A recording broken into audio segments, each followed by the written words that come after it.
Hi, this is Eric from longboxreview.com. Welcome to the show.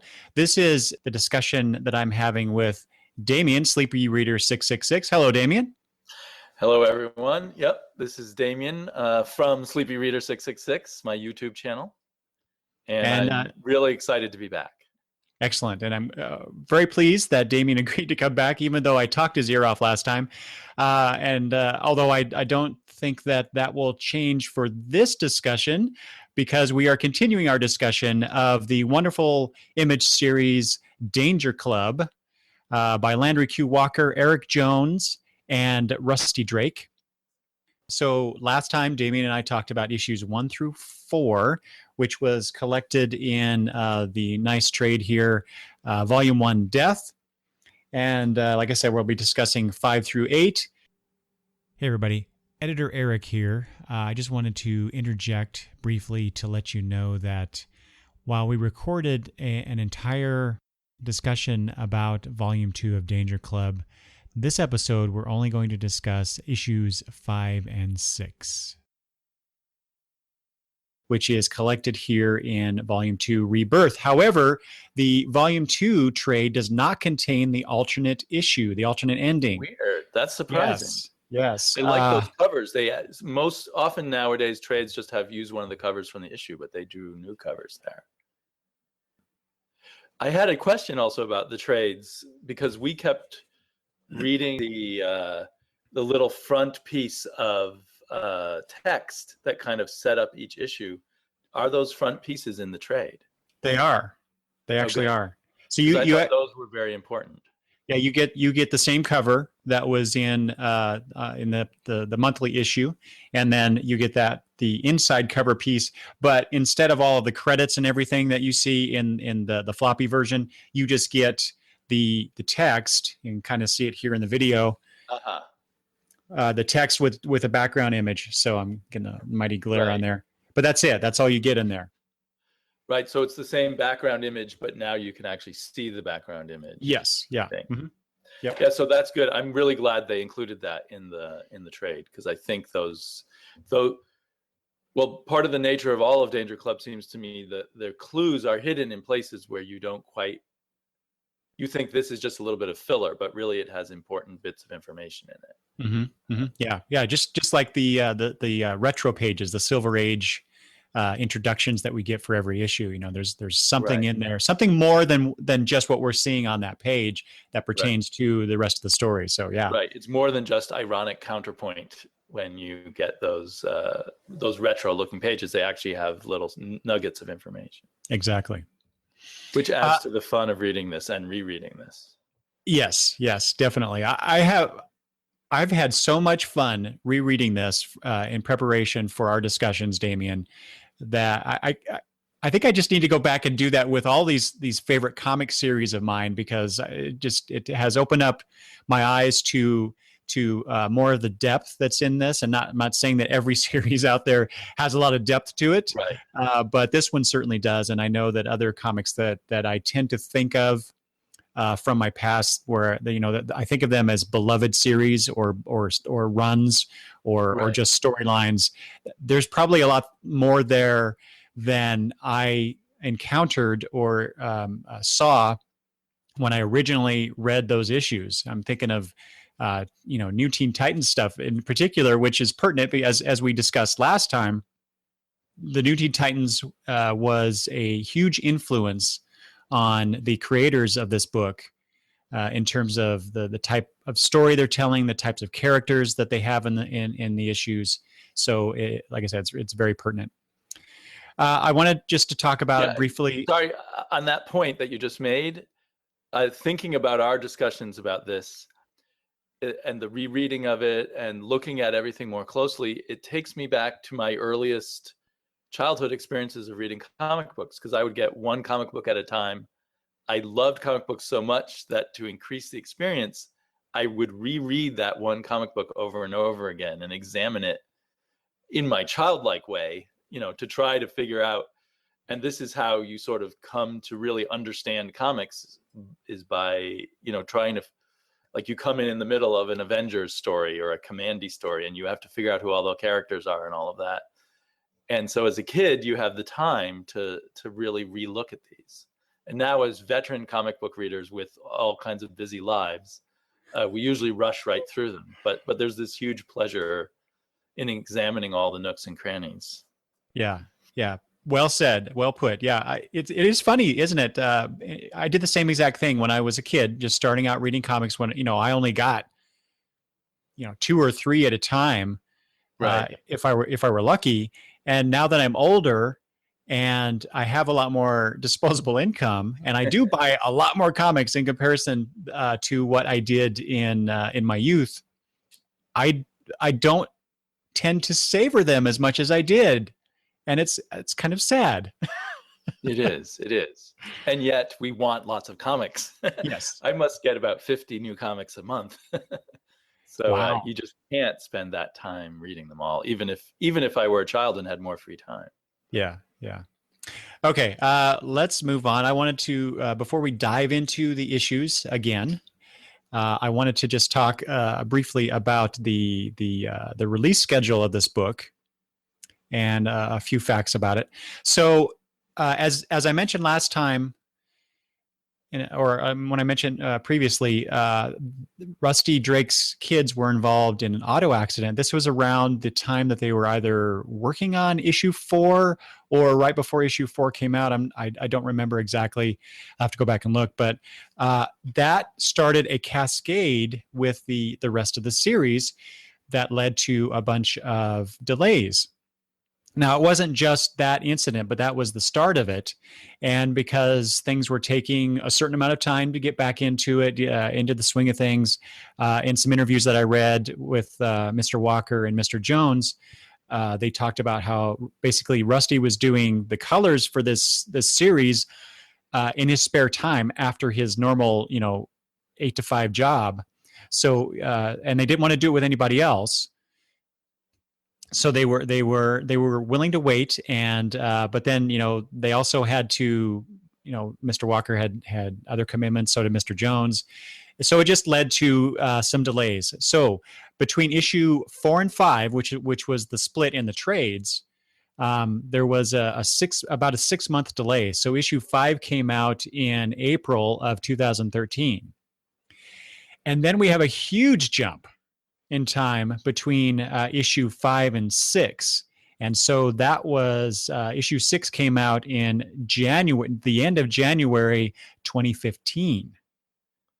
That's interesting. Wow. So wait, when did 5 come out again? That was April of 2013. April, and then January. So that's like 7 or 8 months, maybe 9 months. Wow. That's so a year. A year and 9 months. Right. If I did my calculations correct. Sorry. Because I remember there being a long wait for 5. Right. And I think at that point, maybe I just stopped even paying attention, and it was just a surprise when Danger Club would come out again. And see, I was combing previews every month to see if the new issue of Danger Club was being solicited. So I was very excited to see that whenever I did. And as a veteran comic book reader, I think I sort of expected at that point it wouldn't continue. I mean, there are always books that just disappear. That's true, right? And since we're talking about issue 6, I did read recently an interview with Mr. Walker that the series was actually intended to be a 6-issue series, but somewhere in between when they started it and obviously when they ended it, I think it had to do more with the time delay than anything else. They decided to increase it to an 8-issue series. Could that be because they had already released a 4-issue trade, and so it would balance out the trades? Perhaps, yeah. That makes a lot of sense. Got more ideas too. Well, and that's really what they did talk about in the interview that I read, was that they wanted to flesh out some things that they weren't going to be able to do so in just 6 issues. Right. So I'm pleased at that. And that's a great thing about working for Image, that since the creators are driving the bus, they can change their mind and do more issues if they want to do more issues, as opposed to, I think if you worked for a regular comic book company, you would have to you would have contracted out 6 issues, you would have to find a way to do it in 6 issues. At least usually. Yeah, exactly. Let's see. Issue 7 came out a month after issue 6, and that is once they came back with issue 6, 7, and 8. They intended to have everything come out monthly, and that was their plan. That was Image Comics' desire as well, and so that came out in February of 2015, and then finally issue 8 and 8.2 or 8B, however you want to think about it. Right. They both came out in it. So actually, issue 7 came out late February. Issue 8 came out early April. So it was about a month, not quite exactly a month, but there you go. It came out, Close and enough. then close enough, exactly. And then the trade paperback, the second trade paperback collecting issues 5 through 8 came out in June of this year, 2015. So there you go. And issue 8, with a little bit of publicity, had two different endings, which is why there's 2 different versions. I guess it's the last 3 pages that are different, or the last 4. Actually, I have several notes about that. I think. Hold on a second. Let me page through or get to that real quick. It is more than just 3 pages, but on some pages it's just a minor change in dialogue or the text box. And other pages it's quite significant. So we actually I have notes for 1, 2, 3, 4, 5, 6, 7, 8 pages that have differences between the 2 issues. I need to sit down and read them side by side. Well, that's what I did. I figured I needed to do that. I ran out of time to do that sort of thing, unfortunately. But. Well, and I had a slight advantage there because when I went to Emerald City Comic Con, and I think I mentioned this before, but when I went to the con and saw Mr. Walker there, we had a lengthy conversation about Danger Club and other things that he was working on or interested in, and he showed me advanced pages for issue 8 that they were black and white copies of the issue, and he told me specifically that there were differences between the 2 versions. So I knew to look for that when we were preparing for this discussion. Maybe I should have told you that. So I apologize, okay. Damian. If I had more time, I think I would have purposefully started issue 8.1 from the beginning again, but I just didn't have the time, so I just sort of flipped that look change. Well, it'll be a discovery for you as we get to them. I look forward to rereading it again at some point. Yeah. All right, so that's the background, if you will, for this second half of Danger Club. Damian, shall we jump right into the issues? Issue number 5. Issue number 5 has blood and a eye patch on the cover. Does not bode well for Mr. Jack Fearless, huh? Right. We've thought, well, Jack Fearless has helped out in the last issue, helped out by shooting his best friend in the head. But apparently they won't, judging. And shall I read the front piece? Yeah, please go ahead. Or did you want to sort of try to summarize it first, or? No, let's just dive right into it. Okay. There were no heroes, not anymore, only us. One by one, we would fall to the darkness that had descended upon our world. It was the end of everything, and there was nothing we could do to stop it, except pray.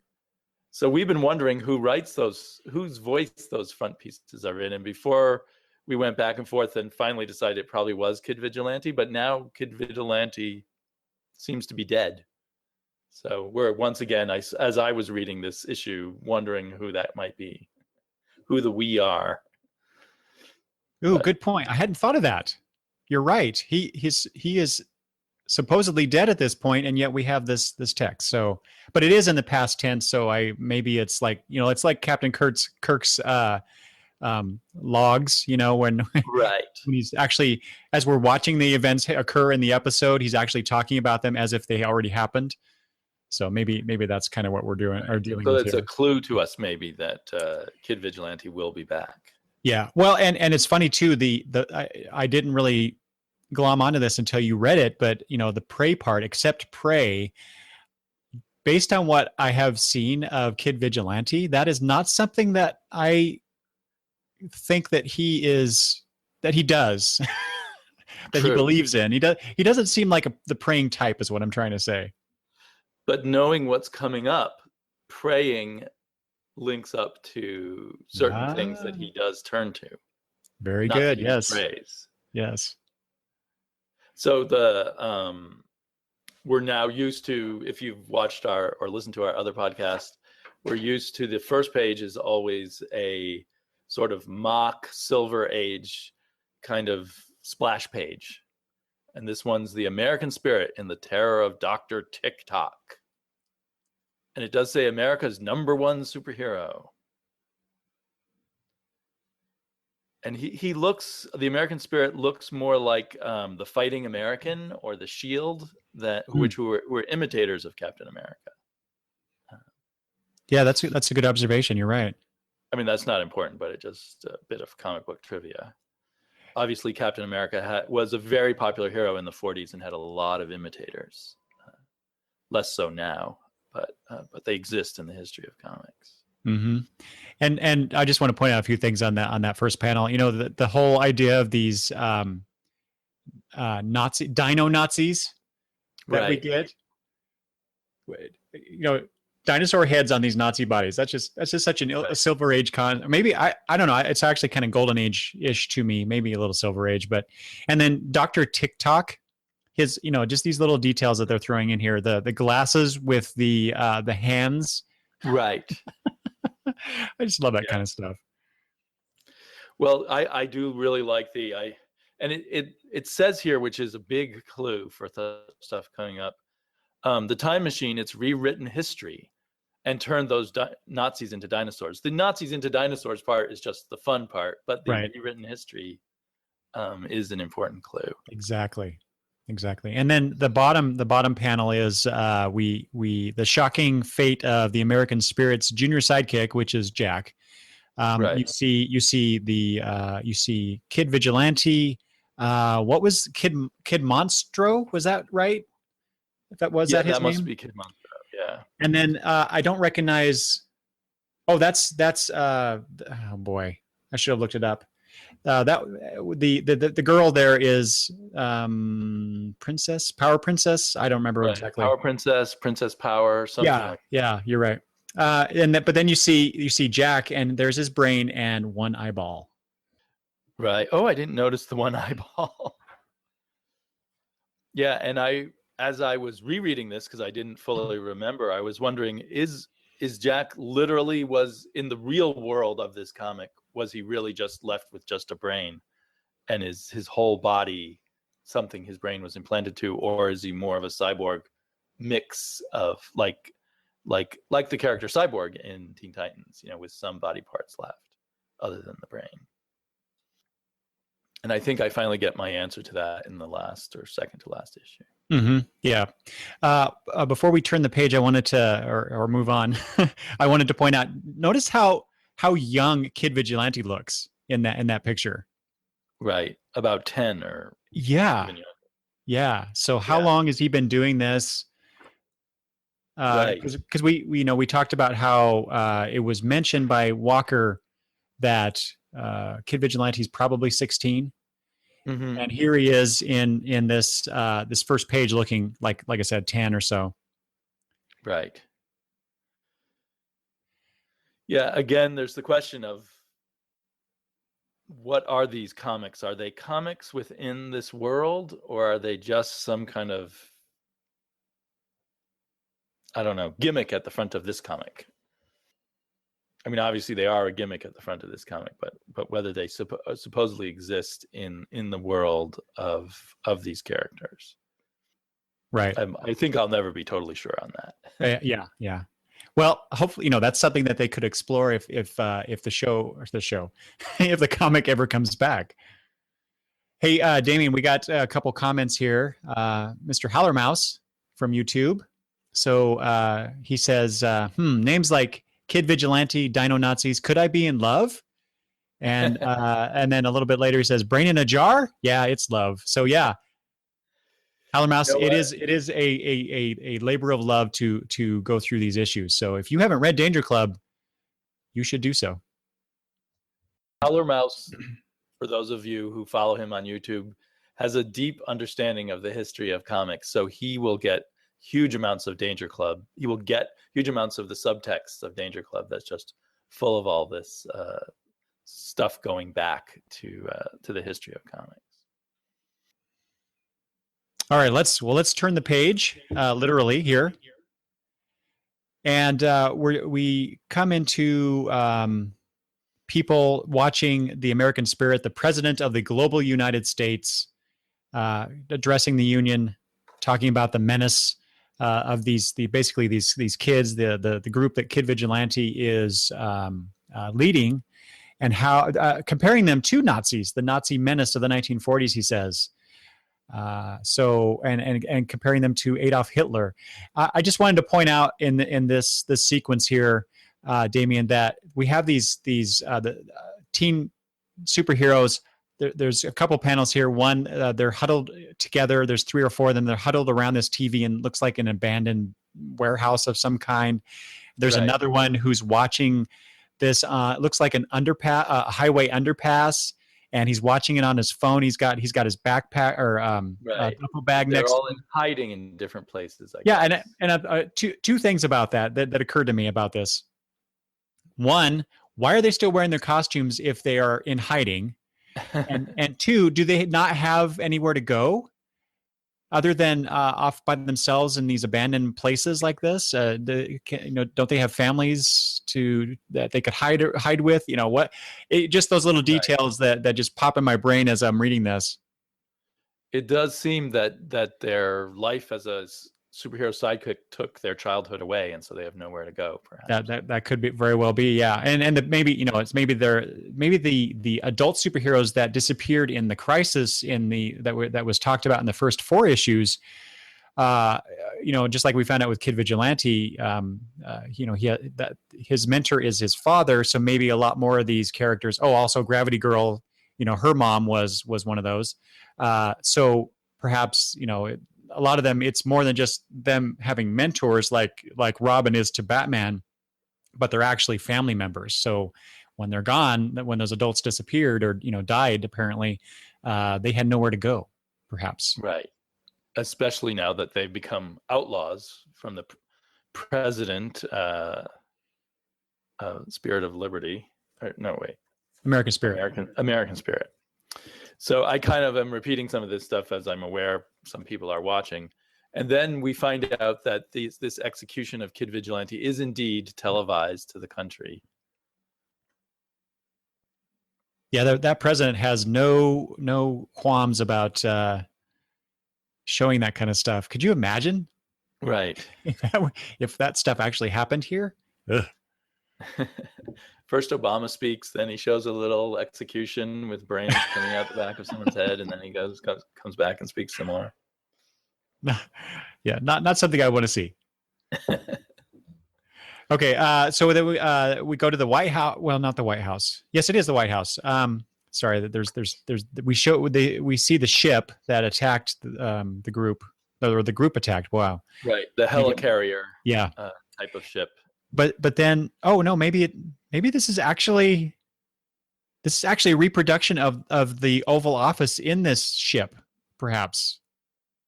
I don't know. Yeah, I think you're right. That just occurred to me as I'm looking at the page. Not totally easy to parse that out, but yeah. I think it is. So it's kind of like this helicarrier includes a flying White House inside of it. Mm-hmm. I guess that totally makes sense. It's better than Air Force One, right? Right. I just wanted to point out, though, in this scene or this page that we see Yoshimi, and so the 5-inch tall character, miniaturized Japanese girl, right? And at first, I couldn't tell where she was or where she was. Exactly. Yeah, exactly. I had the same thought too, because you see that soldier right behind her, and it looks like they're really close together, and so I'm thinking, oh well, she's somehow captured in this container type thing, and the soldier has her. But then you go to the next page and you see her jumping down the backside of Jack Fearless's leg. So it looks like maybe she was in his holster. Right. I'll Yeah, and that was show just in the video. one of those shots when we first see her that is not clear where she is. But anyway, it's cool. So the cool reveal of this scene while they're talking is that things as they seemed in last issue are not what they seem, because if Yoshimi's working with Jack, then Jack hasn't betrayed in some weird way. He hasn't betrayed the other sidekicks. Mm-hmm. Well, and also in this scene where Yoshimi is heading into a what do you call it? into a vent. Yeah, some kind of duct that seems to have a lot of electronic work inside of it. Yeah, and odd that the vent. Okay, I'm nitpicking now, but it's odd that the vent does not have any like grating over it. But it's a perfect size for her. And more amazingly is that, okay, so now we know that she was not being carried by that soldier like I thought. How did the soldier not see her in Jack's holster? And even more so, how does the American Spirit, who is facing Jack, looking right at him, not see Yoshimi running towards that duct, that vent? You found the fatal flaw in this comic. I did. So everything is undone now. Right. Everything else beyond this is hooked up to breathing apparatus, busy gloating on his victory. Yeah, that's very true. But it's just excuses for it. It's just one of those little continuity things, I guess, that doesn't quite jibe with me. So anyway, another thing I'll point out on this page, and Damian, I'm just gonna because I don't want to keep you as long as I did last time. I'm just gonna go through these really quickly. So if there's anything on here that you want to point out, just jump right in too. Okay. But so on this page, American Spirit is taking a bit of delight in making Jack repeat this oath.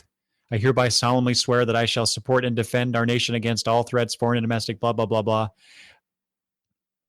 And as Jack does this, as he's reciting this oath, it becomes quite apparent, especially in the panel at the bottom here, Jack is not happy about doing this. Right. In fact, he looks almost pained that he has to say these words to this guy, his former mentor, who has, in his eyes, if you'll pardon the joke, has betrayed him. And of course, American Spirit's not buying it. So he puts Jack to a test and tells Jack to execute Ladybug, and I think her name is Fahrenheit. She's the fire producing superpowered girl. Yeah, I don't even remember her.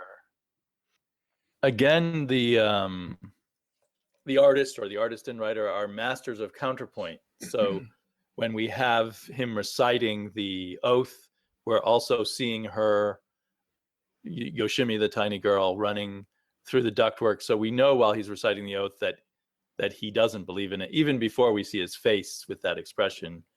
And then we see the counterpoint of Yoshimi getting the work she needs done while potentially these other heroes are going to be sacrificed, which again repeats the sense of all these sacrifices that are made to accomplish their mission. I mean, we've seen the big sacrifice earlier where Jack had to kill Kid Vigilante, the planner of the whole mission. Mm-hmm. Right.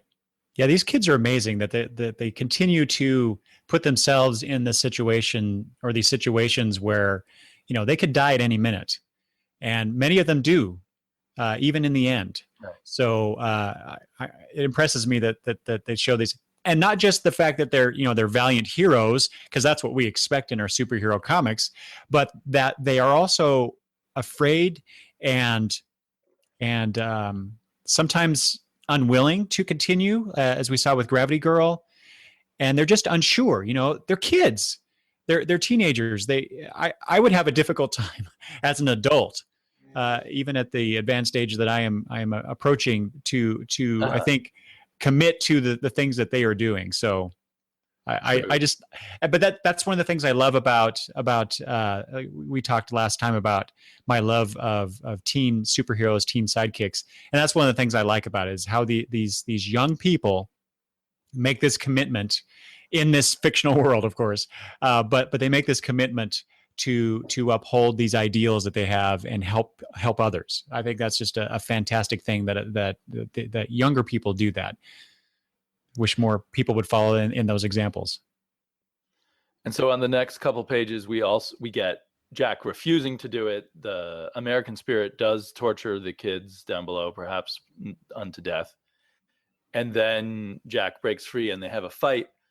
And to me, this is an even stronger sort of representation of this idea of the heroes abusing and betraying their sidekicks.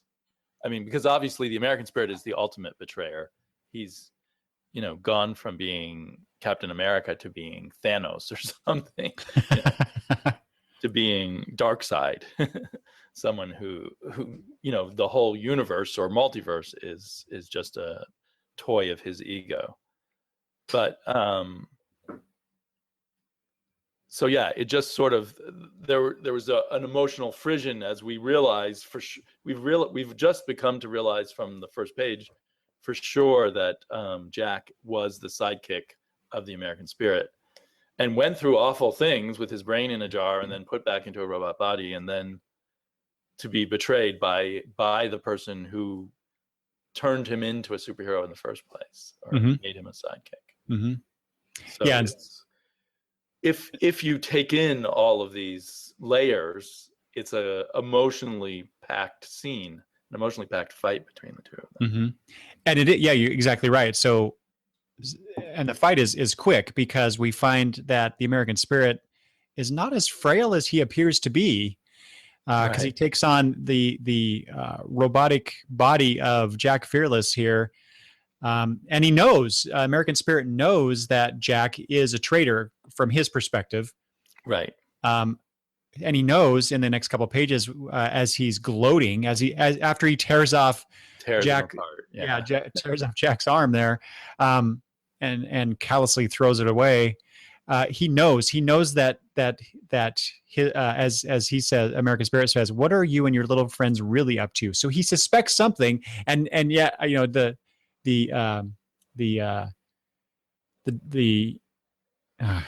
words escape me at the moment.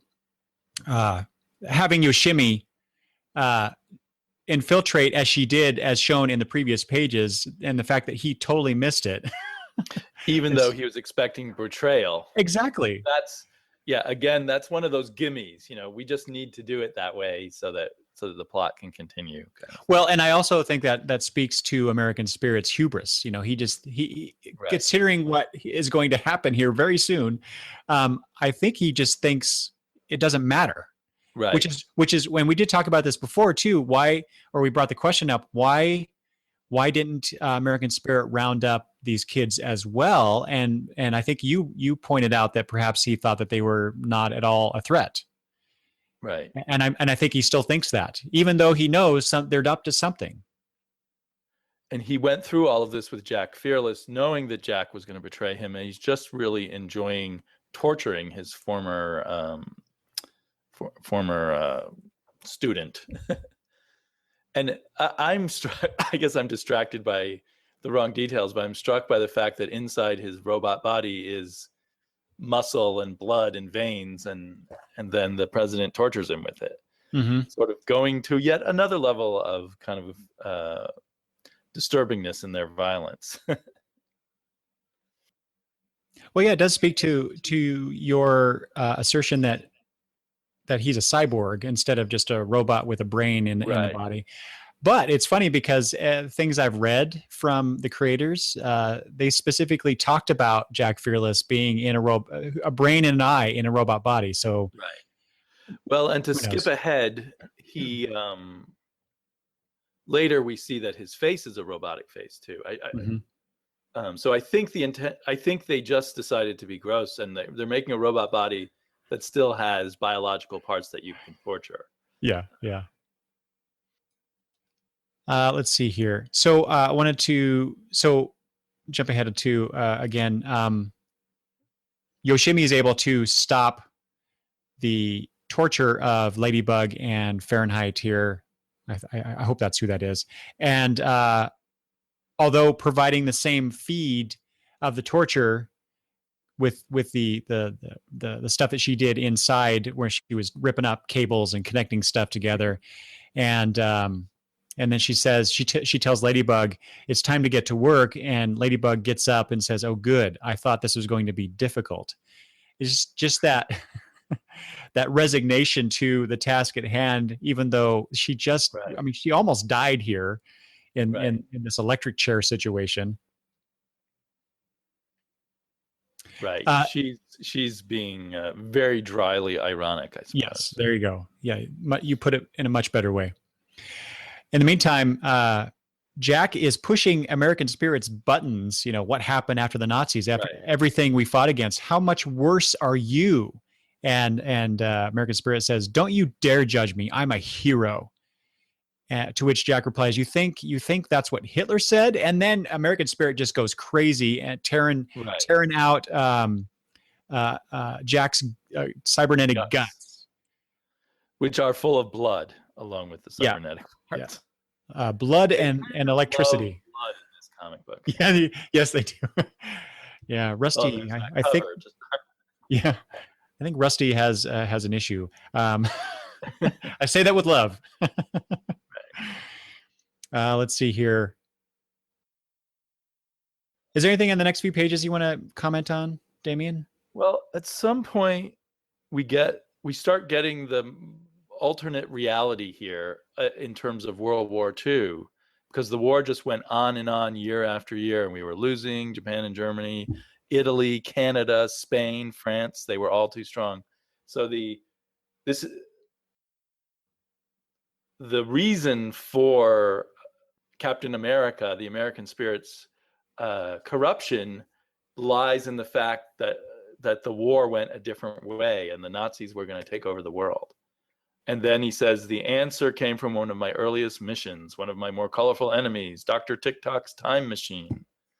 So in a sense, perhaps he was a real hero until he gave in to the temptation of turning to the time machine to solve his problems, to use the powers of God, or a godlike being, a godlike way of solving problems rather than solving them in a mortal's way of solving them.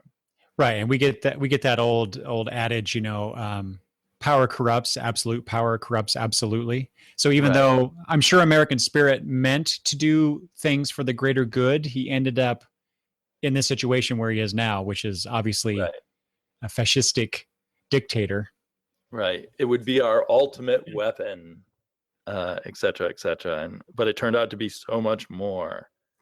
Notice too that the way he's kind of coveting that globe, right? In those scenes, that'll come into play later. We'll talk about that. Yeah. It is interesting though. Here he's not feeble at all. So is all of that a fake? I hadn't thought about that before. If it is fake, whether it, Well, and so let's assume that it is fake. It's merely for the public eye, his constituents, the countries. Maybe because everyone knows how old he is, so he needs to look that elderly. Well, and also obviously to just belie what is actually going on. You know, he is gaining in power. We'll find out, and so he just wants to hide that for as long as possible. Right. And even, I love how, I mean, we've had this all along, but it just strikes me again, you know, he's dressed up like the president. He's in the Oval Office. But the one thing is he always keeps his mask on. Yeah, that's funny. And it just makes him seem more demented and disturbing. The mask has wrinkles in it even. The mask is almost melded to his face. Well, yeah, there is a panel on the next couple pages where his eyes are almost, if not fully closed, and this is one of those comic book conceits. Right. His eyes, when his eyes close, the mask eyes close with him. Yeah, exactly. But that's just one of those comic book conceits, right? About masks, just like and we talked about this before, but the white eyes just because it's just a lot easier to do that from an Right. artistic standpoint than to actually draw eyes, Mhm. pupils and everything. Although I did this, I'm going off on a tangent now, but I like how they've incorporated that into like the Batman characters to where they're like lenses now and not just eye slits, although it depends on the artist, but So it wasn't just something easy to draw. They've turned it into an actual thing. It's become part of continuity now. Yeah.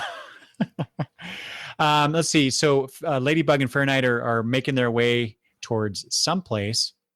And I just wanted to point out this brief conversation here between them. So Fahrenheit's saying to Ladybug, he seriously didn't tell you the plan?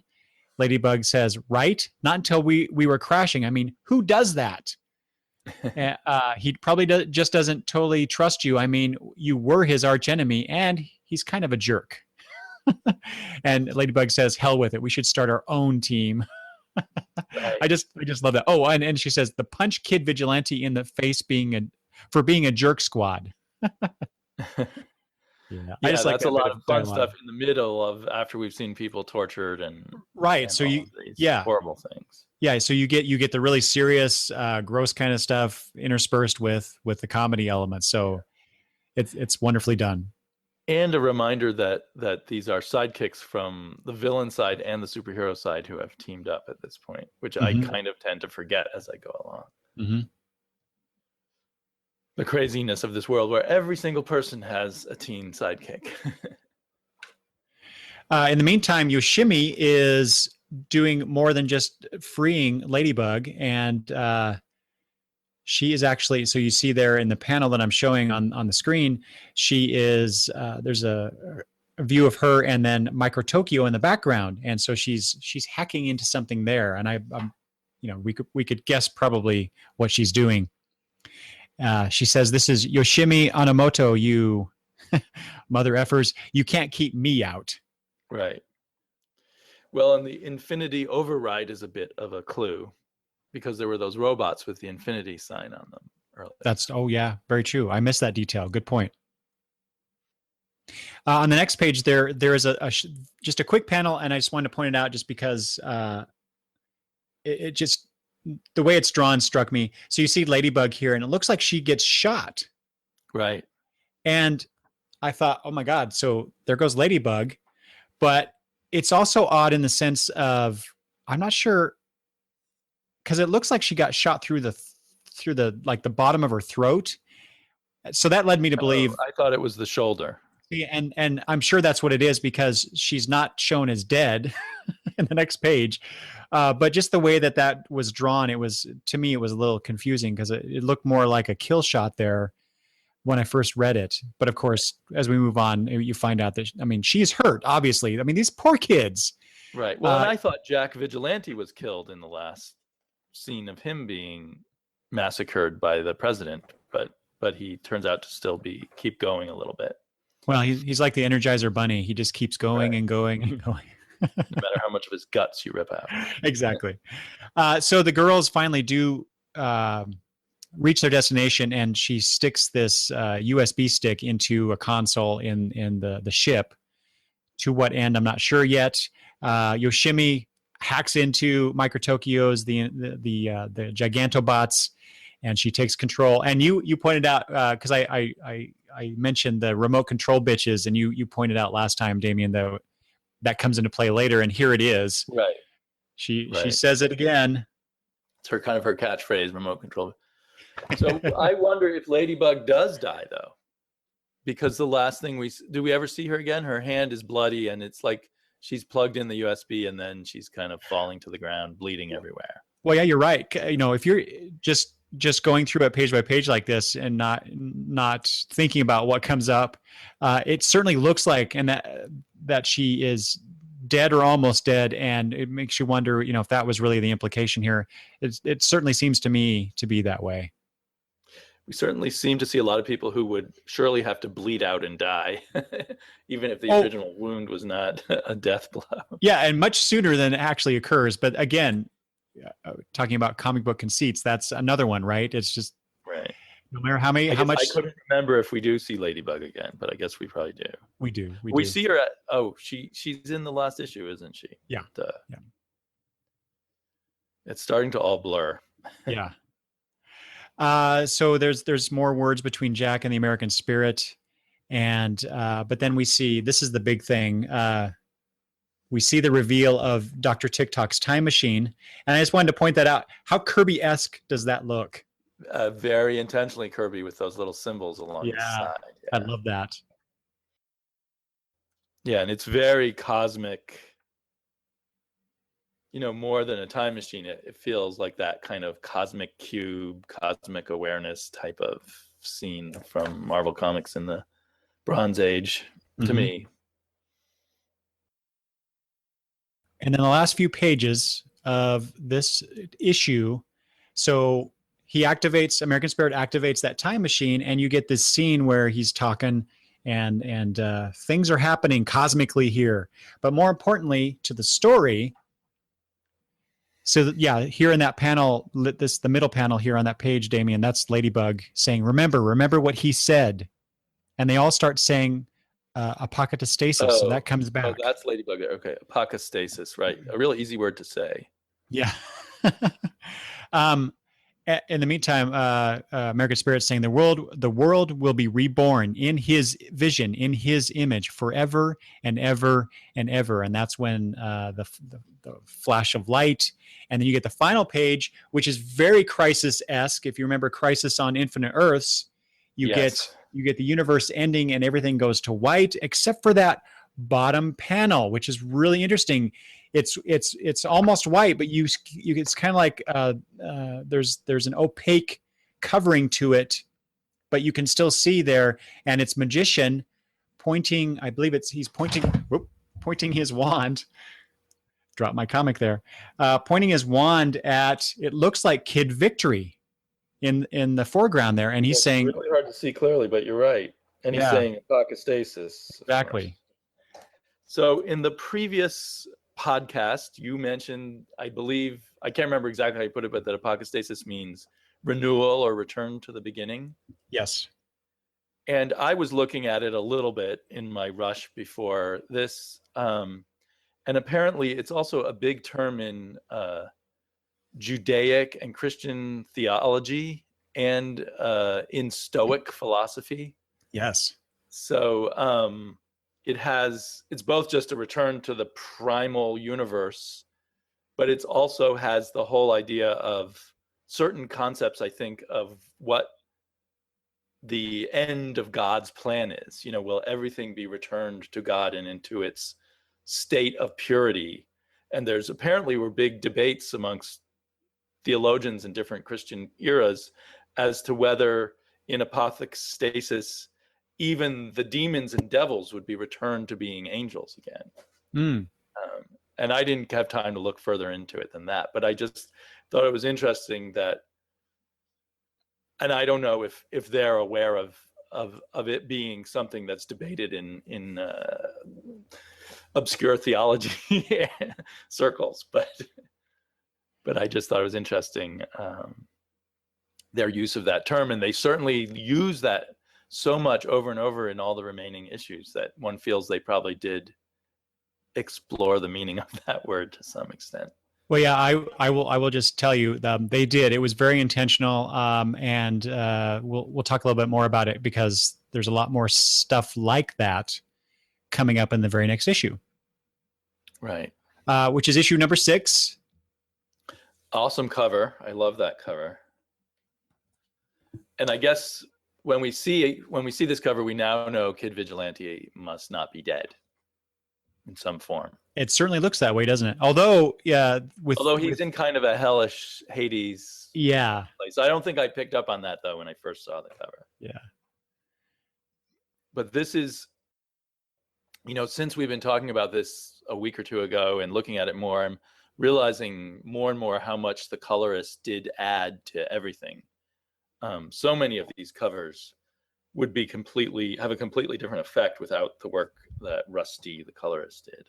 Michael Rusty Drake. Mm-hmm. So I know. my hat's off to you, because I think you realized that before me, how important he was.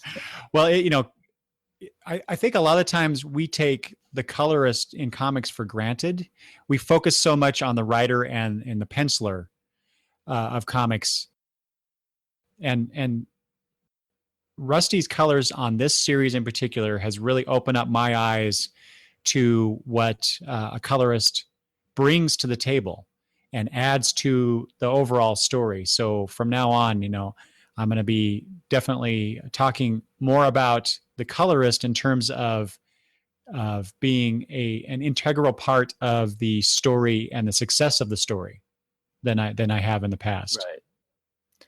Well, I wonder this is total aside, but at what point we'll start seeing some colorists on the copyright pages? Because although they do respect their colorist, this is copyright Landry Q. Walker and Eric Jones. But I think one could argue that the colorist, at some point, the colorist's involvement is so intense that maybe they get a piece of the ownership pie even. Mm-hmm. Now that's for creators to figure out amongst themselves. Yeah. But certainly colorists have more and more been mentioned on the covers, and he is mentioned on the cover here. His name is written as big as the other two, so they're kind of the big three in credits of this comic. Mm-hmm. But I think there are a few other comics I read where I think the colorist is very key. Do you read Black Science? I did. I do not currently. When the colorist left and a different colorist took over, my interest in the comic went way down. Oh. It was not a bad colorist, but it became different. They changed the art. And that colorist, I think it was Dean White, was kind of a key part of my enjoyment of Black Science. Well, there you go. Testimony. Okay, so issue 6, I'll read the front piece. They came to us thousands of years ago, gods, aliens, refugees of a fallen civilization. For centuries they ruled, intermingled with humanity, creating generation after generation of daemons, fairies, and demigods. The first generation of heroes and villains. And then one day, something happened. Something terrible followed our rulers from their lost homeworld. The gods fell, defending the earth. Their empire crumbled, and only the most remote spark of their seed survived within our species. And they never told us what it was they had been running from. They never told us what it was that could frighten a god. So we've had Apollo before, and they kill Apollo, and then he's reborn, and then they beat him up, and they take his blood and leave him to regenerate again. So we've had a sense that there are beings that are more godlike, that Apollo isn't just a name of a superhero. And I think they mentioned that Apollo was the last of the Olympian gods surviving. Mm-hmm. Yeah. And now we're going to get some more about that. Yes. And the fake Silver Age cover says they came from outer space, and it shows Olympian gods, Hades, Zeus, Poseidon. And this seems like the first one that is kind of a mock Marvel comic book page instead of a DC Silver Age page. Yeah, I noticed that as well. The artwork is much more Kirby-esque, a little bit, and that they came from space. That's much more of a Stan Lee title than a Silver Age DC title. Yeah, yeah. Behold the dawn of the Olympic era and its shocking end. I want to read that comic book, by the way. Right. I much want to read that comic book. I want just about every retro page that we get, those first pages, and every issue. I want to read that comic. Right. They also mentioned the Omphalos Stone. Right. And I did not pick up on this at all until just now, because in later issues, that Omphalos Stone really is something to pay attention to. And exactly. I did not pick up on it that was on this page. And I didn't, something I didn't pick up on, Damian, when you were just reading this, the frontist text here, their empire crumbled and only the most remote spark of their seed survived within our species. So these gods they're the reason that we have superpowers in this world, perhaps? Apparently, yeah. So the superheroes are a remainder of remaining seed of some real gods that are part of our distant mythology of our world. Mm-hmm. And there's the whole idea of superheroes being the modern mythology anyway. Exactly. Yes. And so I like that tie-in, connecting it in a loop there. And don't forget Zeus in our own Greek mythology was a bit of a he got around, is what I'm trying to say. He liked to spread the seed. Yeah. Yes, he did. Okay. I wanted to mention, I just saw this too when you were reading. This is the first time that I've seen this in tiny print in the inside cover, under the letters and logos, folks. It says the name Red Vengeance is used with permission from Chris Kimple, and it gives a website. So this is issue 6, and it appears, I just looked as you were talking, it appears in issue 7 as well, but not in issue 8 and not in issue 5. So is Red Vengeance the Batman-like character? Yeah, he's Kid Vigilante's father. I noticed on another page it mentioned Red Vengeance on Facebook, but this one says redvengeance.com. Right. And so yeah, that's 6, and then 7 has the Facebook address, facebook.com/redvengeancecomic. So boy, I wish I had seen that earlier, because I would have looked that up and talked about it, but I'll have to check that out at some point. What that's all about. Did Walker and Jones and Drake, did they just use that? Because how many superhero names are out there that people have used over the years and or reuse from something else, and then you find out later, oh gosh, I this other person has this creation out there, this comic or this web comic or strip or whatever, and they're using that name. It's like, oh, whoops. So maybe retroactively they went and said, hey, we're really sorry about this. We didn't realize that. Yeah. or maybe were they friends with the creator. Exactly. So I'm looking at redvengeance.com. I'm having trouble with the website. He looks a bit like a Ultraman-like character. Oh, okay. One of those Japanese robotic kind of character. Like, most of these links aren't clicking. Maybe that's why they changed it to the Facebook address. But then they have a whole bunch of other well-known artists who've done drawings of Red Vengeance. Tommy Lee Edwards has drawn him. Mike Rewengo. Jeff Parker has drawn him. I didn't even know Jeff Parker drew. Okay, so that suggests that they did borrow the name and knew about the history of that name, and then maybe just decided to, or were asked to add a credit on the cover there. This has the looks of a website that someone did not complete. So only some of the links on it work. So there's not much detail. So the only link on it that works is the gallery. Unless my internet provider is blocking it for some reason. I'm not very happy with my internet provider right now. If they haven't. So, yeah. That's funny because there's so little about the Red Vengeance in here. I completely forgot his name was the Red Vengeance. Mm-hmm. I kind of keep going back to my assumption he's Vigilante, and that's why his sidekick's Kid Vigilante. Mm-hmm. Well, there is a prominent... What was the twin or the other clone's name? Kid Victory. Kid Victory and Kid Vigilante. Yeah. Which is very golden age, I think, those kinds of names. Yeah. Okay, so going on to the issue, so the universe has been recreated from the last issue, and we get an opening scene here of stuff we've seen before, which is, of course, Kid Vigilante being murdered by Jack. But then, as the panels go down on the page, he appears, and he looks like he's in the same place that Kid Vigilante and the Magician visited to get Apollo's blood in an earlier issue. Right. So you get that same glowing yellow sphere. I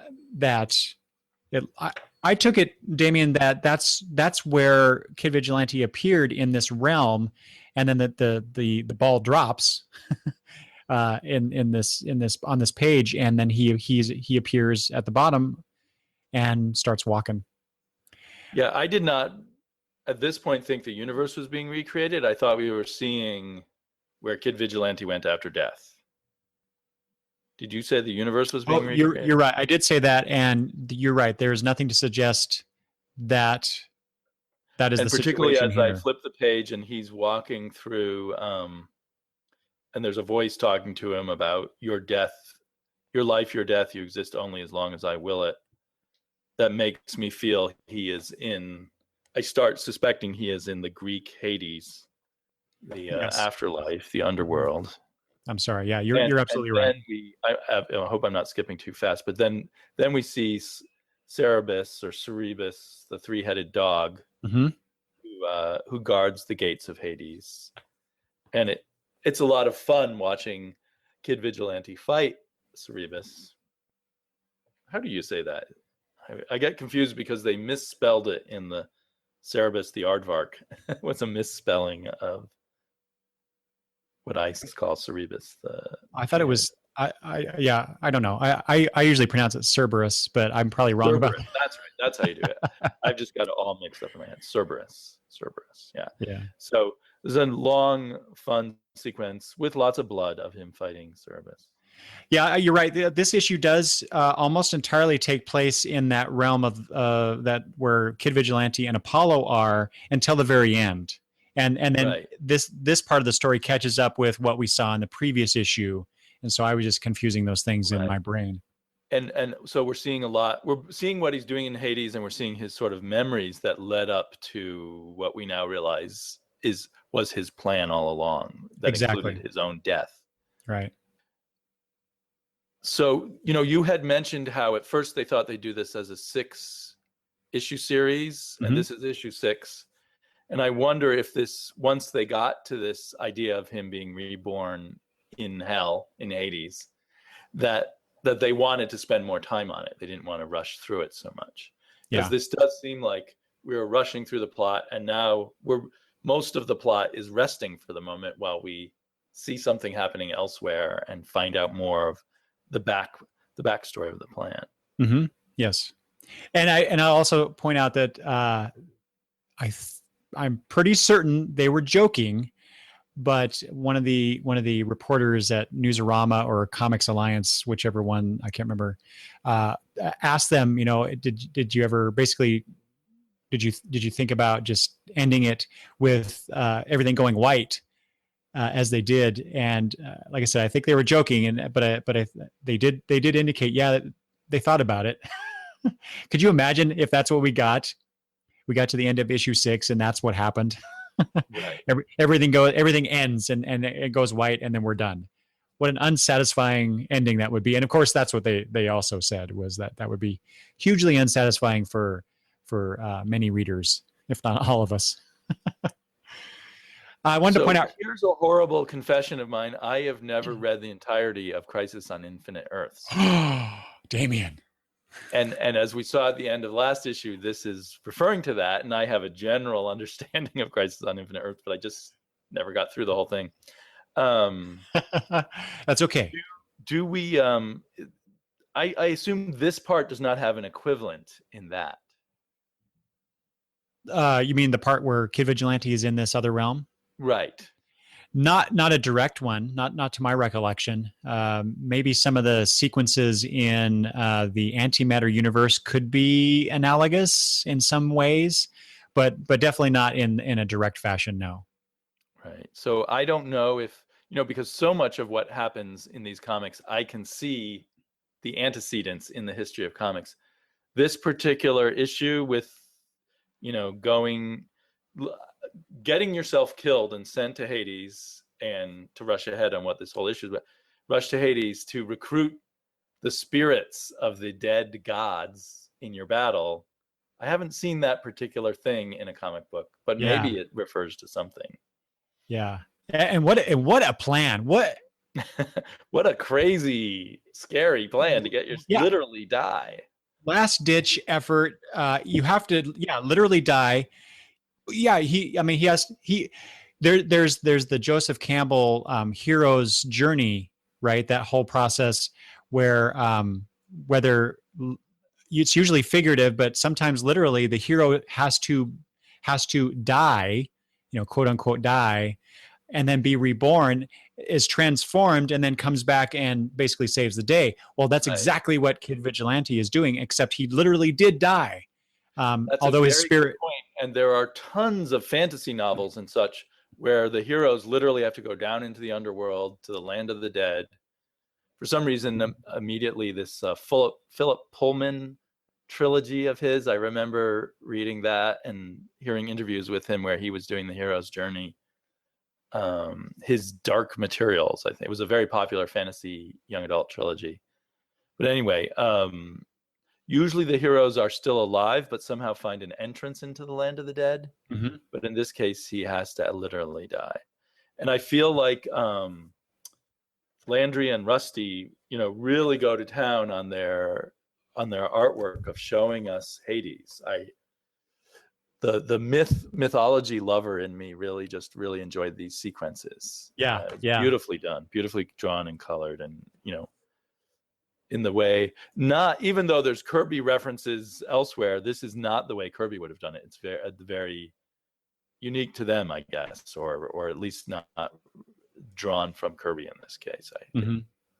Yeah, I too was struck by the whole connections to Greek mythology, or just the blatant reproductions of stuff from Greek mythology. So, because I loved that as a kid. Yeah. And comics have often had great connections to mythology, but this is just done really well. And we talked about how the Olympic pantheon shows up in a couple of issues of the Teen Titans, in fact. Right. And of course, they're through and through Olympic and Norse mythology keeps reappearing in Marvel comics all the time. Right. I want to just jump back for a quick discussion about there's a flashback scene here between Kid Vigilante and Red Vengeance, and they're right in that same room with Kid Victory in that tube, that stasis tube that was referenced in the previous volume of the comic. And Red Vengeance is such a dick in this. Totally. Yeah. So he talks about how Kid Vigilante, your brother was our best hope for the future. All my plans, my son.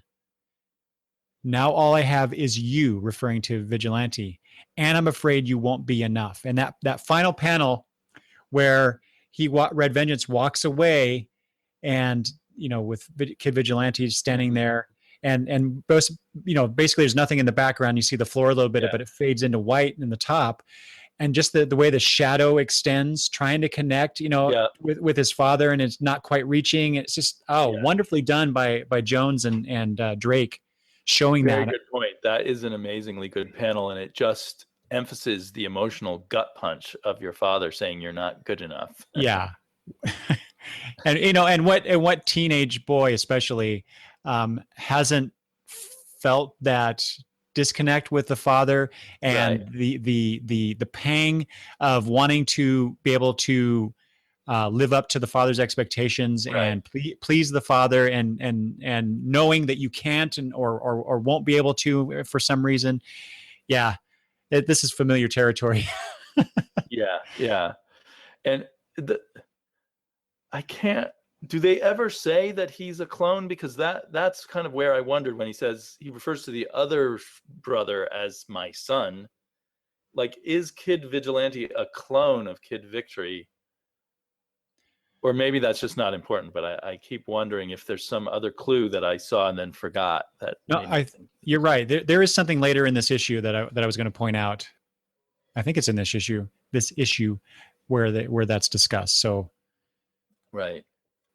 Well, and eventually, beyond the emotional abuse, eventually to prepare his lesser son for this thing, he puts him in a contraption, and Kid Vigilante says, "Will it hurt?" And the father says, "Yes, more than you can possibly imagine." And then he pulls the switch, like as if, "I'm happy to hurt. I have no problem with you going through Well, unimaginable pain yeah, to fulfill my plans. yeah. So if you look at that panel there, he just says yes, and just the look on his face, it's almost like contempt that Right. that this boy would ask that question. Right. And maybe I'm just reading into it, but so it feels again kind of this emotional abuse and physical abuse of children to me. And then that's right. This is a great image, which I feel like I still need to go back and study for all that's probably packed in here, of the visions that Kid Vigilante is given by his father's machine that is giving him unimaginable pain. Right. So we should probably step back though and explain that just a little bit. So basically there's two stories going on here. You get the main timeline, which is Kid Vigilante and Hades fighting Cerberus and heading towards Apollo. Apollo's freaking out about that. We'll come back to that. But then there's the flashback that we've been talking about.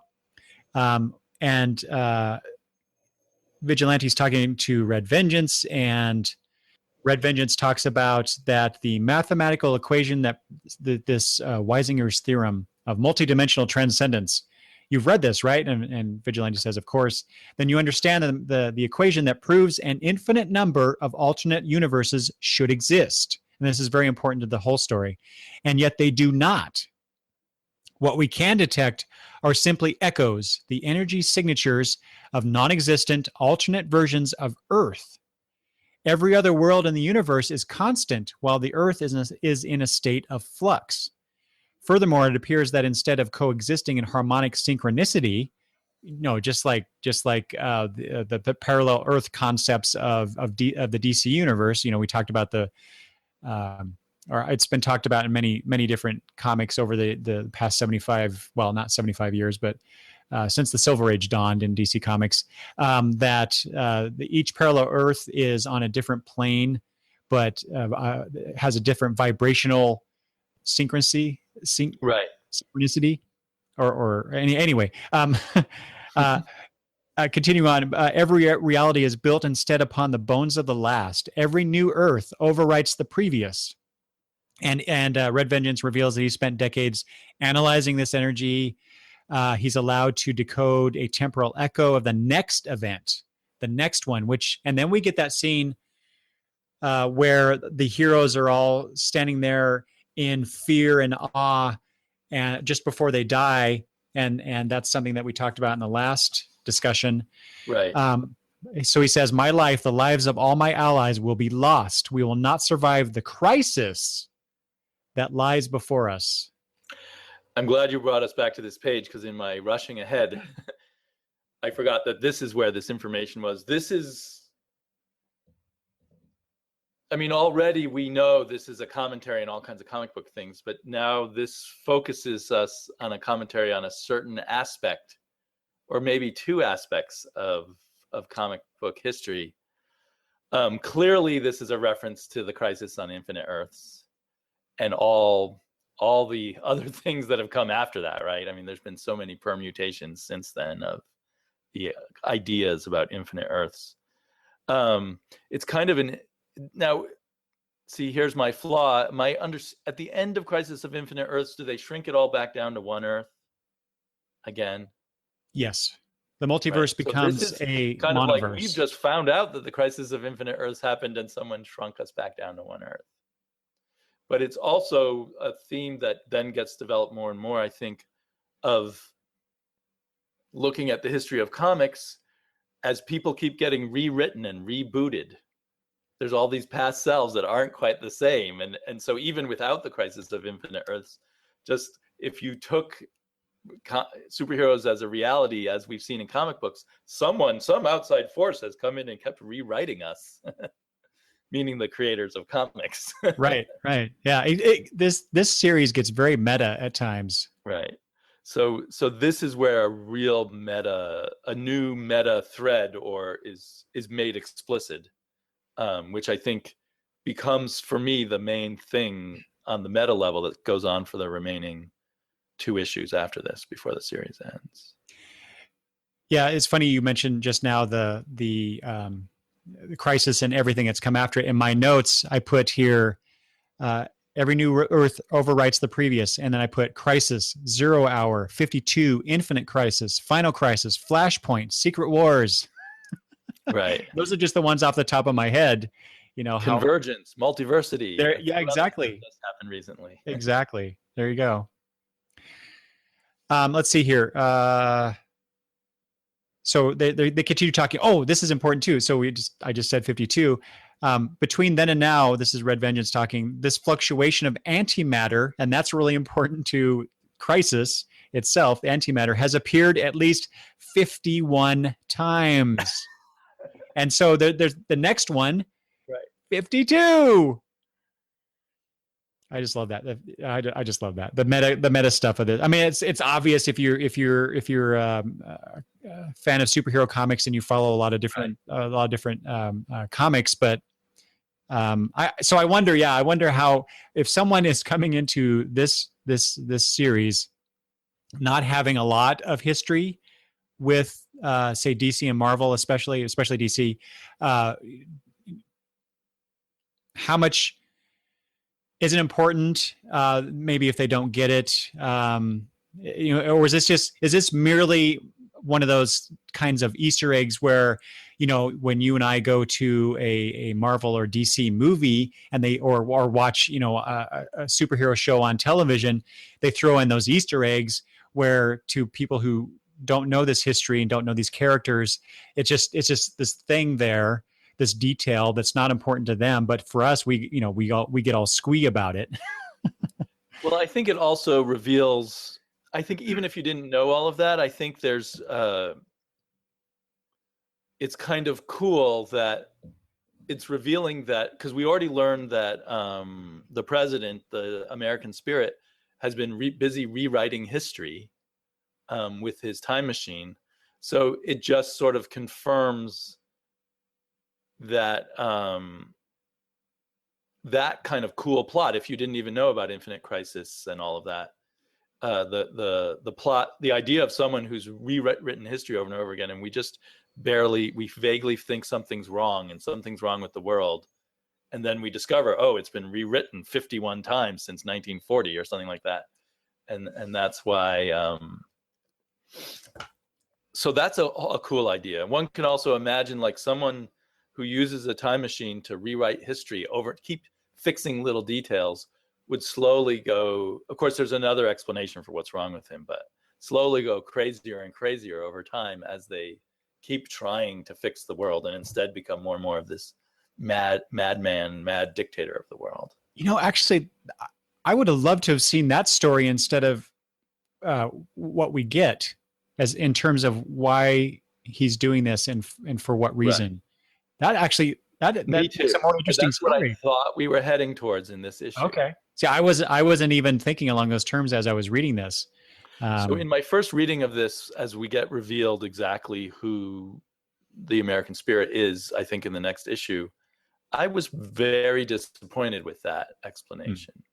I appreciate it more now with the rereading, because I'm, like noticing the details with they came from space and all of that kind of thing.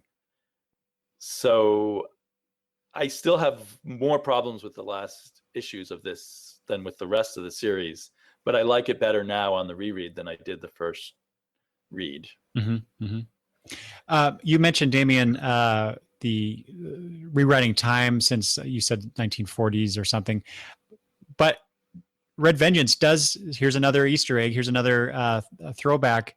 He says, I've been able to trace the energy signature backwards in time as far as October of 1956. Why didn't I catch that? Damian, what happened in October 1956? Do you remember? That is in essence the first reboot of the DC universe, when the Silver Age, who was the first? Was it the Flash or was it someone else? Yes, that is when so that's the official beginning of the Silver Age. Yep. And when DC decided to revive their superheroes, but redo them. So the Flash before that was not Barry Allen. Who was he? Jay Garrick. And he got his powers from Mercury, and they redid him as with a new costume as Barry Allen, who got his powers from lightning striking some chemicals and spilling all over him. Yeah. And ever since then, we've constantly redone who the superheroes are, what they look like, and everything. That's happened multiple times. Yeah. So that is a huge Easter egg that I missed, for even more explicitly saying to the experienced reader, we are commenting on the comics. Well, there's a lot of things on these 2 pages that I have noted here. I mentioned the antimatter in crisis. We talked about the start of the Silver Age with the appearance of Flash. Also, they talk about the global war, how it ended with the miniaturization of Tokyo. I in my notes I said, is that a nod to Brainiac? You know, those old Silver Age stories where Brainiac shrunk all those cities. Right, I'm sure it is, and of course it's a nod to Hiroshima and Nagasaki in a way too. Yeah. Mm-hmm. But instead of ending the war with a nuclear bomb, we end it with some kind of super science from comic books. Yes. Yes. Let's see. No, I guess that was it. I just wanted to point out those few things. So, and there's just a lot in some of these pages. There's that same page where we're discussing those details, but notice that Kid Vigilante, how he's reacting to what Red Vengeance is saying, and it's not the enormity of the situation. It's not the fact that the universe is going to apparently die. It's that Red Vengeance himself, as Kid Vigilante says, whispers, "You're going to die." Right. Just that emotional connection is just another puppy loves his father. Yeah. Yeah. Yeah. Wow. It's also, I mean, again, it's not played up, but I can imagine a cool comic book centered around discovering that your own persona has been rebooted 51 times in the past. I keep getting rewritten. They could do so many miniseries, 6-issue whatever stories about every little thing that we're pointing out in this universe. And I would buy them all. Yeah. You could take a very kind of Philip K. Dick approach to the rebooting of comics if you went deep into the character's experience of being rebooted. Yeah. Yeah. Wow. That's it. I want them to write that story, damn it. Maybe you will have to write that story. Maybe. Yeah. I want to jump ahead here to this page where, so Kid Vigilante is making his way through Hades towards Apollo. And then we get the splash page showing towards the top and moving down towards the center of it. You get these Greek gods. And I wanted to mention this before, but it wasn't appropriate at the time we were talking, but notice how everybody who is talking in these text boxes, they all have different colors. And it's not quite clear on this page, but if you look at the busts of these gods, they have their symbols, their sigils, and they're the same colors as the text boxes that correspond on the page. So I thought that was a nice way to tie the god to who is talking, and we've been seeing that throughout this issue. In my copy, I can't. One is yellow, but the rest I can't really make out. On that page, it's elsewhere where you can see that better. Yeah, on that page, it's really hard. Flip another page or so, and the colors are more. Yep, there you go. Yeah, here's a better view of it where the colors are much more distinct. Right. And so what we have here is, since we both love the Greek gods, Damian, I wanted to just point these out. So we have Hermes and Artemis, who is traditionally Apollo's sister. So that's Artemis, Hermes. I'm going to come back to the lady with the yellow circle there. And then on the right side of that page, there was Mars. Oh, sorry. Ares. I don't want to, they're not Roman gods, they're Greek gods. Ares and who is that? That is, hold on, I gotta look at my notes here. Oh, you figured out who they all are? I mean, well, I'm guessing Aphrodite and Athena is the other one. So I looked up all of the symbols. And Zeus are not here. Well, these are the children of Hera and Zeus, including Apollo. So it's right. Well, wait, Ares is not. I can't remember my. Ares would be a brother of Zeus. Well, but in some of the stories they were. Never mind. I'm forgetting my Greek mythology, but you're right. So maybe there could be many different versions too. Because I was thinking that in some cases, they were brother. Well, no, like Zeus and Hera technically were brother and sister, but then they married, if I remember my mythology correctly. So maybe I'm getting that confused with. Right. People were always marrying their sisters. Yeah. Well, there was no one else in existence to marry, right? Exactly. Because they were the only ones who existed. Okay, so maybe that is Hera there, but I was thinking in terms of the children of Zeus and Hera. So I wondered if it was Demeter or Hestia. I wasn't quite sure who that particular character was. Right. And you said you were going to come back to the one that kind of has an anarchy symbol. Yeah, that's what I'm referring to. The one with the yellow symbol. Uh-huh. So that's a symbol. That's a symbol for Earth. And so I was thinking, well, that's not really Hera's symbol from my interpretation. So I was thinking maybe it's Gaia, but Gaia is more of Gaia's a Titan, so she's a sister of Chronos. Exactly, and the mother of Zeus. So that didn't make sense. So then I thought, well, who are the other Earth-related Greek gods that were that was the daughter of Zeus and Hera, and so that led me to Demeter or Hestia. It might be somebody else. I just couldn't find another. Is that another even name. female? It's kind of ambiguous. Well, that's true. I did take it to be female, but you're right. It could be another. But it being Earth, an Earth symbol based on my research, Earth is usually associated with a female presence. So that's what I took it as. Right. Well, what we're doing is kind of like a DVD commentary track here, but it would be great if the creators of this book did one. I did think about tweeting at these guys and asking them some of these questions. Uh-huh. So I probably will do that in the future and maybe do a commentary on our commentary with that information. But at least one comic book creator does make a sort of audio podcast like commentary track on each issue, and that is Xander Cannon on Kaiju Max. So you can listen to him for an hour or more talk about what he was thinking with each page of each issue of Kaiju Max. Oh, that's neat. I haven't read that, so I might have to check that out. I'm kind of an addict to Kaiju Max. The first 6 issues just ended. He's on a break. He's calling them seasons, so season 2 is coming up next year. So I assume the trade will be coming out soon. Completely different from this, but a very cool very cool and unique comic book. But back to this.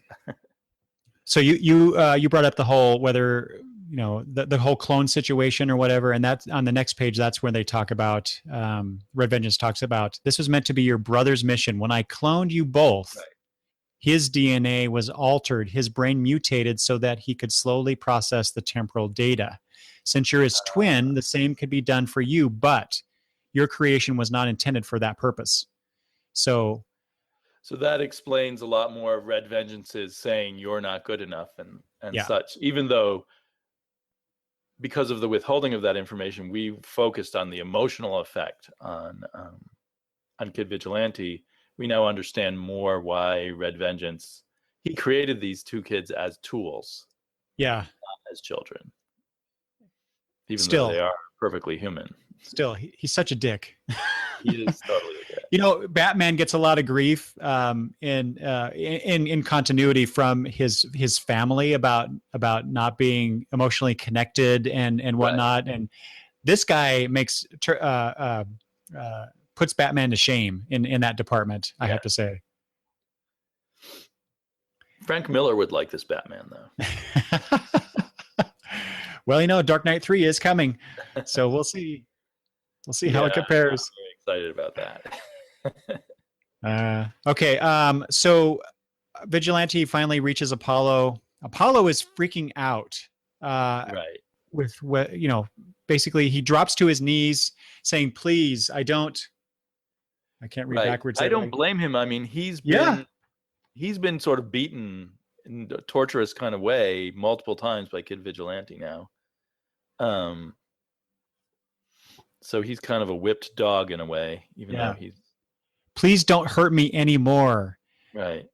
You talked before, Damian, about how maybe Kid Vigilante isn't necessarily the hero of the story, and just this scene makes me really question that idea of him being the hero of the story, because of the way that, like you say, he's been he tortured Apollo. He tortured Apollo at least twice, and it looks like he might be doing it again for some reason. Right.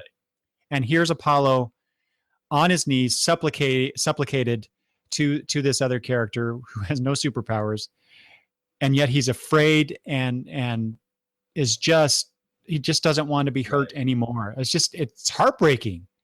Yeah. Considering where we started with Apollo at the very beginning of this series with issue number 1, and then we get to this point, my heart just goes out to this character.